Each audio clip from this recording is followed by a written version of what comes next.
Well, today marks 2 years since a deadly helicopter crash claimed the lives of fellow journalists in the Queen City. Meteorologist Jason Myers and pilot Chip Tayag died on November 22nd, 2022 when their helicopter they were in crashed along I-77 in South Charlotte. Now today it was announced that Tayag's widow is suing Robinson Helicopter Company Incorporated. The suit alleges a connecting hardware problem led to the chopper becoming unstable and caused the crash. And the suit also claims Robinson knew a critical fastener failures. Tayag's widow is asking for $75,000 in the wrongful death suit.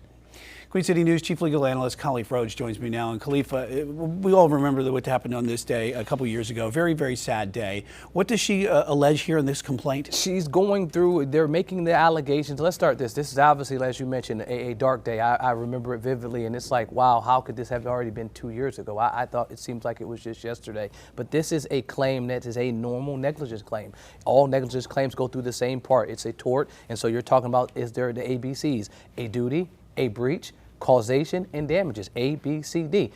Damages typically, wrongful death would be death. And so in this situation, you're saying, did your failure to do what you're supposed to do breach the duty that you had? And has that breach, was it the actual cause of my death? And then have I suffered some type of damages? The wife mentioned a number of things: loss of companionship, loss of earnings, a number of pain and suffering. Those are the types of things that they're alleging there in terms of how they could be compensated. But the duty portion is the biggest part. If you're talking about the manufacturer, you're going to say, well, did you know that these screws were messed up?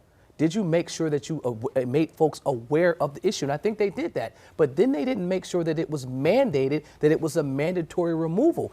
That's where the problem will be. Because if you had a duty, which you did, and you made sure that you notified us of this issue, not saying that we should take them out is going to be the problem, and that's where I believe they've breached their duty, and so that's what they've alleged in this complaint, and I think that's what helps this complaint strength-wise. This is not the first lawsuit that's happened in this case, but also when you're talking about the damages that they're looking for, when you talk $75,000, it seems awful low compared to one of the things that they've lost out of this. Yeah, but those are the minimums for the claim. I mean, it obviously can go higher than that. When you're talking about pain and suffering specifically, this goes to a jury. A jury can award way more than that. This is obviously the bottom threshold number that they're asking for. Not the first lawsuit, as you mentioned before. The person that died, his family sued prior. That went through the process. It's a complex litigation, and so because it's complex, it's going to be handled in a number of different places, specifically Cleveland County, Lincoln County, all in this same district. They filed it in Mecklenburg County. But the interesting part about that is they say that Tayag failed to inspect the helicopter at the time, because the company didn't require him to inspect it. So even though his wife today is filing this claim against Robinson, the original claim listed him as a party at fault. And so you have this cross thing, and always tell folks, it's not personal when you bring these types of claims.